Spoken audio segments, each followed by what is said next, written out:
Greetings, ladies and gentlemen, and welcome to this latest narration of the web series The Survivor Becomes a Dungeon. If you're new to the series, there is a playlist listed down below in the description. And as always, I hope that you enjoy. Chapter 114, The W.R.E Point of View. With the current pressing matters having been resolved, I was tempted to just head back to my mountain to practice handling my magic until the Drake Warden were ready to start their lessons with Isuk. However, the fact that we were currently standing in a maze of webs that were built by giant spiders on an ancient graveyard that apparently had extinct magic trees specifically planted here. Wow, let's say that my curiosity was more than a little piqued. As the spiders continued to celebrate and dance around their core, I made my way over to Revire, beckoning for Ururu to accompany me before speaking up. So, Revire, what do you know about these magic trees? And I believe you called them Zanzam trees? I asked leadingly while leaning up against the trunk of one of them.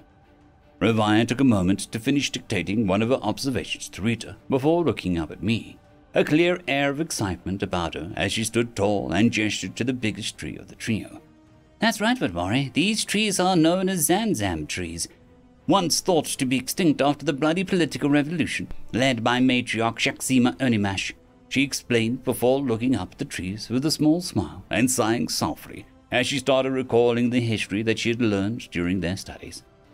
She was mainly known by her rather unfortunate moniker, the Widow. She had been a once widely respected and even revered elven mage, one of the few elves who had reached 5th mana ring around her heart, which allowed her to be both the most powerful and longest-lived mage of her time. Revire then took a step back from the Zanzam trees and crossed her arms with consideration.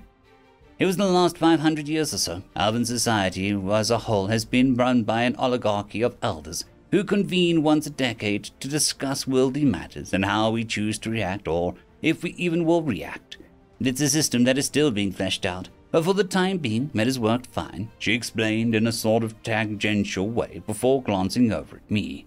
I didn't really know where she was going with this, but she had my rapt attention for now. Even Rita and Ururu seemed intrigued as they listened along rather intently. And what about the time before that? I asked, guessing that she was waiting to be prompted at this point. Revire bobbed her head in response to the question before continuing. Before then, we were ruled by what would be considered a line of god kings from a single family that rose to power over 3,000 years ago. Their whole motif was a being descendant from a lineage of the god of the sun, she explained, sounding frankly dismissive of the whole idea. I don't want to get too into it, but their power was overstated and not particularly all that great in the grand scheme of things. Sure, the early generations of the bloodline from the first 1,000 or so may have been the real deal, but ultimately they ruled by tradition rather than out of anything they earned or deserved. I nodded along, though I had just had to ask as I wasn't too sure where she was going with all of this. So what does that all have to do with the Zanzam fruit and the widow? Revire smiled kindly before nodding. Sorry. There's just a lot of context to explain. History, especially for us elves, is never simple, she mused before continuing. Zanzam trees were historically managed by the family of god kings, the trees and fruits having been gifted to them by a rather powerful human wizard of their age as a dowry of sorts. He was a family friend to them, not to mention a lover to one of the princesses. It was said they were a favorite of his, and while he tried to say the name of the fruit, there was supposedly a mix-up in the translation, and thus we were left with the Zanzam tree. It was at that comment I had a sort of realization, and I couldn't help but laugh with amusement, doing my best to stifle the laughter as I managed to wrangle it down to a hearty chuckle. Revire and the others looked on with curiosity, and I just grinned, managing to physically stifle the laughter before sighing with delight just for the sake of sighing. I think I have an idea of what the name of that ancient human wizard was trying to tell your ancestors, I say, doing my best to calm down as a bemused grin basically glued itself on my wooden face. Revire looked fairly surprised by that, if not a little doubtful, but she gave me a nod and gestured for me to continue as she offered a smile. Oh really? Well, what was the name then? I smiled a little more before needlessly clearing my throat. I believe the name that they were trying to tell you was a manzana, that's Spanish for apple, which is what I recognized your Zanzam fruits to be. I couldn't help but chuckle again as I wiped the tears of laughter that weren't there. Though how your ancestors managed to butcher Manzana to Zanzam is a complete mystery to me. Revia, for one, looked rather taken aback by that bit of info when she started getting rather excited as she gently plucked her journal out of Rita's hands and flipped to a different set of pages, before taking down some fresh notes. As she scribbled things down, she had her own realization as she glanced back over at me. Wait, does that mean that Elven society as a whole has been influenced by a human from another world, like you? I shrugged a little bit, not exactly sure how influential the human in question was. Beats me. How important were those Zamzam fruits? I asked simply, as I settled back against the trunk of one of the trees again. Revia had to consider her words for a moment, before just looking rather stupefied as she reflected on history as she knew it. With the introduction of that wizard's apparently rather special bloodline and the Zanzams, Elves as a whole entered into an era of growing influence that allowed us to take steps to expand into other settled continents and on some more dangerous lands, allowing us to grow so far while remaining unified under one banner. The Zanzams alone helped the family of God Kings regain the strength of the old God Kings, meditating and consuming fruits in such great quantities that they were able to etch their fifth mana rings with far greater ease than was normal. I nodded in understanding, even though I didn't understand much of anything in regard to how hard it is to develop rings. After all, I already had 3 rings of mana swirling around in my core, and I haven't even been here for that long. Then again, mana could just work differently for me in general, if I consider the fact that I'm technically supposed to be running a labyrinth of some kind. No doubt, something like that would be rather expensive to set up and maintain. Now that I think about it, I've broken and used entire rings of mana for some of my more extreme feats of magic, like when I rebuilt Zaciter or created brand new souls for the sinners in Dread. I vaguely remembered seeing a panel when I first spoke to that feminine voice that's been watching me, something along the lines of consuming souls or something. If I consider how many people and animals I've killed so far since coming here, well, that could also help explain my rate of growth. Revia thankfully didn't realize my ignorance at the gravity of having 5 rings of mana, or at how difficult it supposedly was to get that point as she looked up and regarded the trees while looking among the fruitlets. All of that is to say that when the widow's children and grandchildren were all killed due to some foolish political intrigue, she emerged from her self-imposed isolation and stormed the God King's castle, burning everything to the ground and destroying the ancient household along with the entire court and the entire orchard of Zamzam trees. The only surviving sources of the fruits were those that were preserved and made into alcohols or candied into syrups, and other long-lasting treats which were magically preserved to last even longer, only to be sold at exorbitant prices. Well, that sudden tangent into history and these magic apples was sudden enough to give me whiplash. It took a moment for me to consider my words before speaking up again. Wait, so if that whole family was known for also having mages and the like who also had 5 rings of mana, how could they all be wiped out by a single elf who also only had 5 rings? Not to mention, are these Zanzam fruits truly that potent? Revia smiled a bit as she considered my question, and I could sense her taking a moment to consider her words again.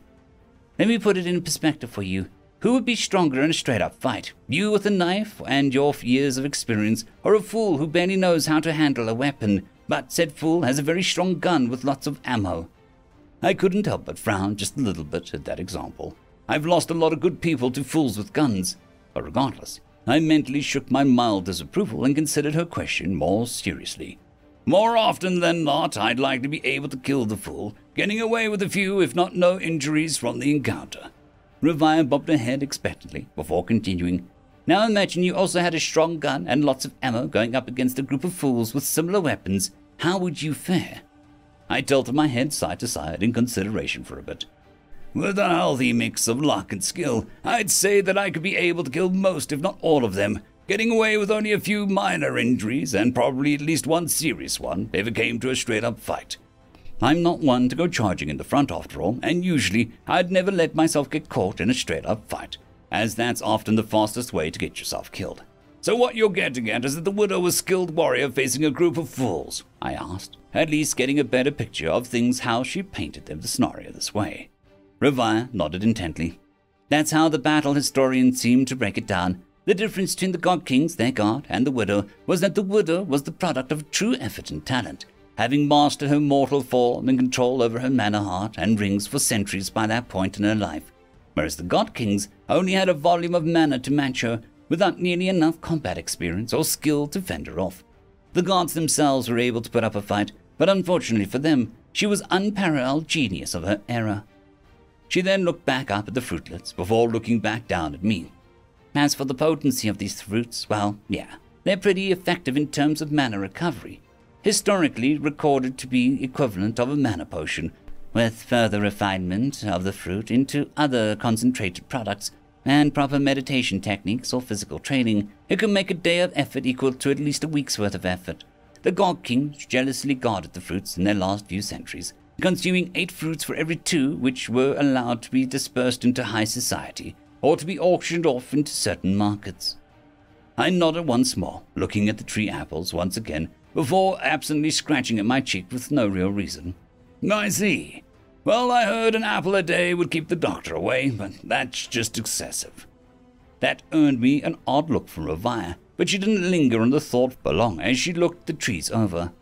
What I can't figure out is how these Zanzam trees made it all the way out here. They're more than several centuries old, if I'm reading the bark right, so they're likely planted here before the fall of the Elven God Kings, and even before Lictrin was destroyed, she explained, looking more contemplative as she placed her hand against the bark. Perhaps we'll find a clue in the gravestone tangled under the roots of the tree, I offered, gesturing to the base of the tree. According to Ururu, we're standing in the middle of a graveyard. Ravia nodded along, and I could tell that she was only barely listening while thinking of other things. After a couple moments, though, she finally processed exactly what I said as she looked over at me and then Ururu curiously. Wait, what? A graveyard? She parroted thoughtfully. I flashed an amused smile once she started paying attention again. That's right, a graveyard. With that said, I look over to Ururu and place a hand on his shoulder, tapping into the connection of our bond. Ururu, could you please look at the gravestone? Let's see what it says. Ururu bobbed his head in silent compliance as he closed his eyes, his mana swirling within his body when his perspective shifted and moved towards the tree. Looking through his eyes, we quickly found the gravestone in question, tangled in the roots of the tree while submerged in dirt like all the other gravestones. His gaze shifted around for a moment, going this way and that, until we managed to get a good look at the face of the gravestone, when I started narrating my findings to Ravia and Rita. Oh, there's 3 different languages on this thing. The common tongue, an Elvish dialect, and German. So, 2 people are buried here. An elven man by the name of DragzoonW.R.E. Looks like he was 324 when he died. Listed as a loving husband and trusted ally.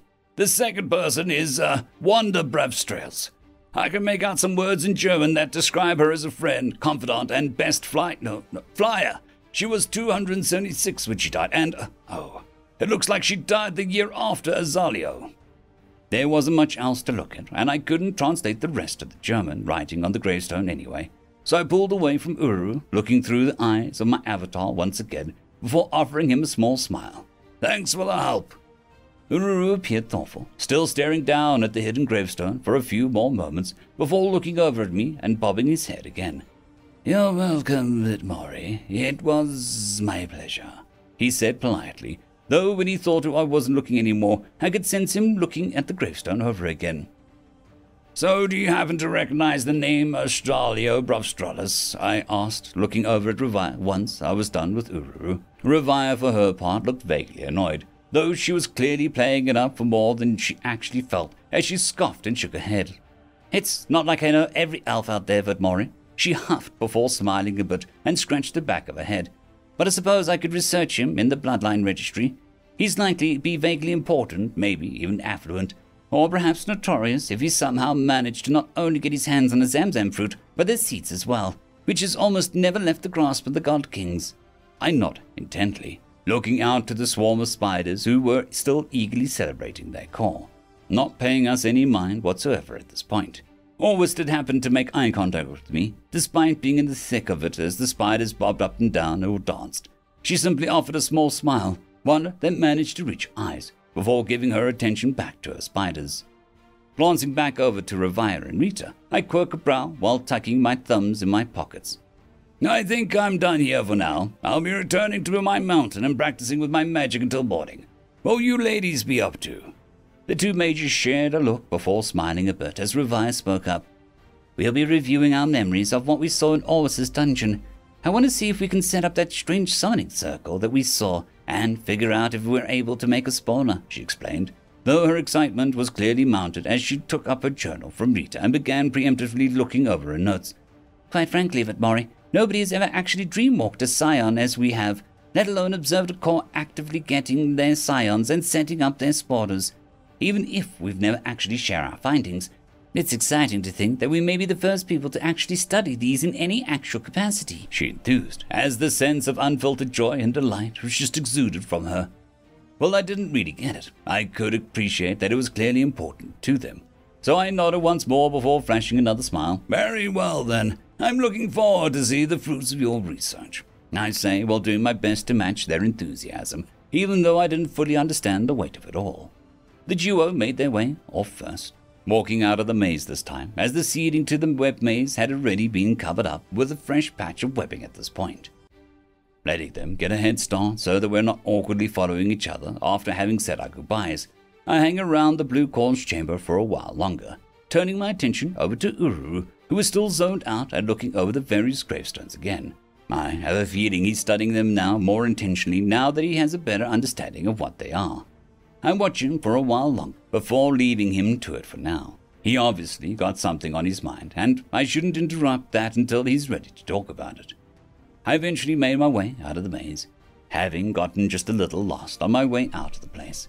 Now walking through the moonlit forest, I couldn't help but let my thoughts wander back to the gravestones. I had made one for Skylar when she moved on, her final resting place being that idyllic forest close to the lake. I wonder if anyone made a grave marker for me. Do they even know that I'm actually dead yet? Was there enough to recover, or is my half-eaten corpse stumbling around somewhere? I sigh for no real reason, save for the sake of sighing, and shake away my thoughts. I ought to get to training sooner rather than later, so I don't have to linger on these thoughts for too long. End of chapter. I would just quickly like to thank the T5 peeps: DragonSoup, Cold War Boomerwaffen, Sevaren Serberous, Red Panda 121, Leslie 517, Bushmaster 177, Casper Arnholtz, Cam Maxwell, Sans the Skeleton, Lightjock, Dragzoon W.R.E, and Lord Azrekahl. Thank you very much.